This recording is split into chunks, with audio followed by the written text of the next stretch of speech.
Welcome to this podcast from the Medical Journal of Australia. My name is Sam Hunt, the MJA's News and Online Editor.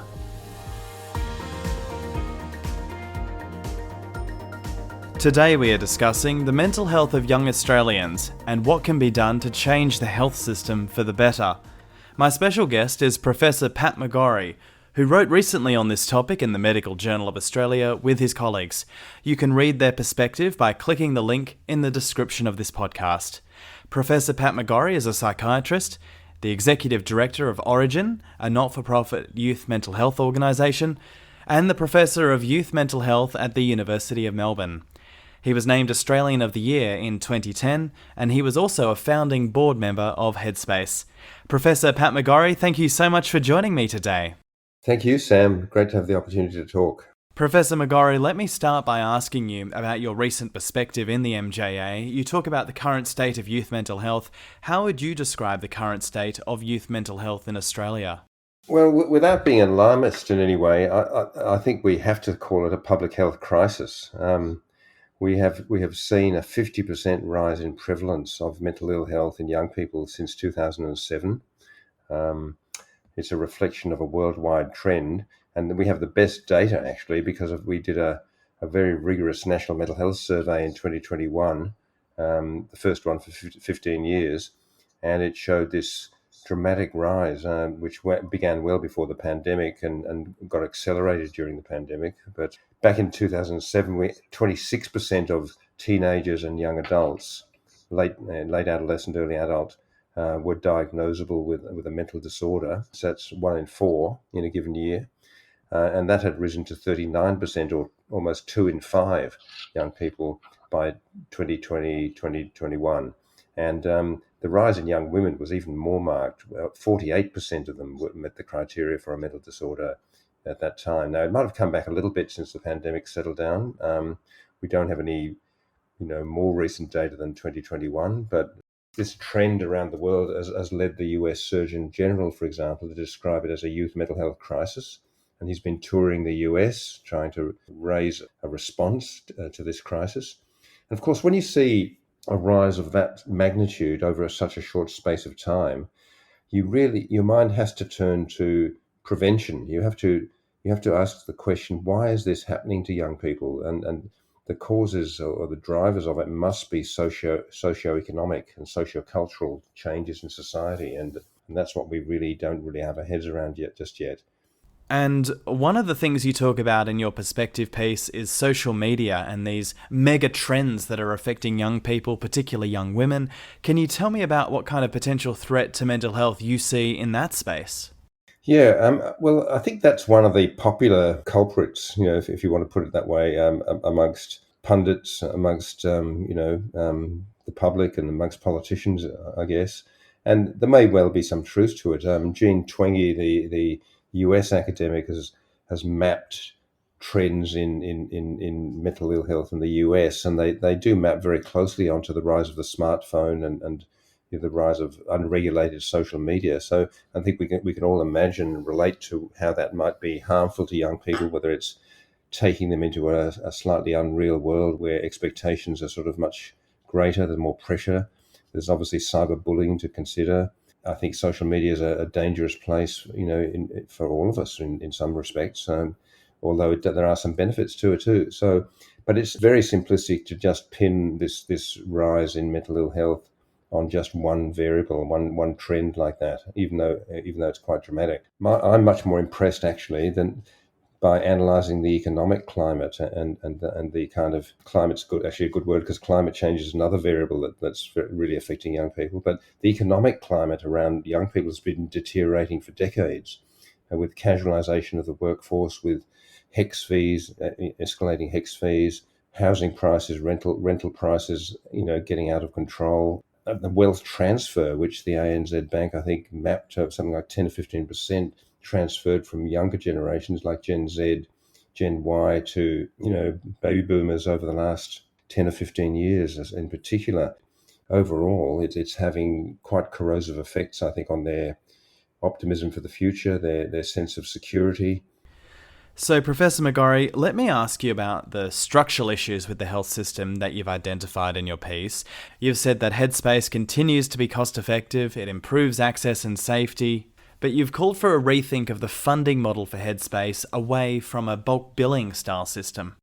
Obviously, prevention is better than cure, but until we can actually have effective strategies to tackle these mega trends and stabilize the situation, we've really got to have a system that looks after the mental health care of these young people in such huge numbers. And even though we were kind of prescient, I think, in Australia 20 years ago in formulating a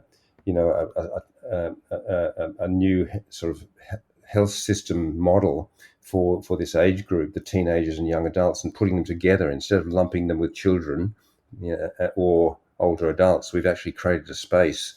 Headspace is the vanguard of that. But I think, in Victoria, we also have the public mental health system restructuring around this age group too. So, and we've actually influenced the rest of the world. Probably about a dozen countries have gone down this track now, building these sort of youth-friendly systems of care, particularly at the primary care level. So the entry into healthcare is safe and welcoming for young people. So that's been a great contribution, I think. But trouble is, I think 17 years down the track, the model needs a major reimagining and a refinancing because it's completely overwhelmed at the moment. And obviously, GPs beyond Headspace have got a huge role to play here, working alongside youth mental health care systems as well. But primary care is in deep trouble, as we know, with the decline of bulk billing and the financial plight of general practice generally. And that's had a similar effect on Headspace, which is a bulk billing, whether it's allied health or GPs. It's a bulk billing agency, and it's got very minimal block grant support, only 1 million per site in block grants. The adult mental health hubs, for example, receive nearly 4 million per site. So Headspace is really underdone financially, and therefore it can't compete in the for the workforces that are needed. So it's got completely overwhelmed, I think, with this rising demand and really struggling, sadly. Despite I was working yesterday in Coffs Harbour Headspace, I saw 9 young people yesterday who really need this sort of service, but for every one that gets in, there's another 5 or 6 that don't make it. That wasn't the case a few years ago. And you've written in your piece in the MJA about how jurisdictions split mental health care between child and adolescent mental health and adult mental health, and you argue that that's an outdated model. Headspace was the vanguard of showing how that model could be transcended. I think we originally used to say that the system's weakest where it needs to be strongest in the mental health across the lifespan, because all the kind of force of morbidity and even mortality is in this age group, and we lose tremendous productivity and the sort of mental wealth of society through neglecting this. So a pediatric adult model works sort of okay for physical health conditions, although it's not ideal for many of those too. But when you look at the timing and the life cycle of mental illness, to not have a strong teenage young adult system without a break in culture and capacity at 18, that's disastrous. And so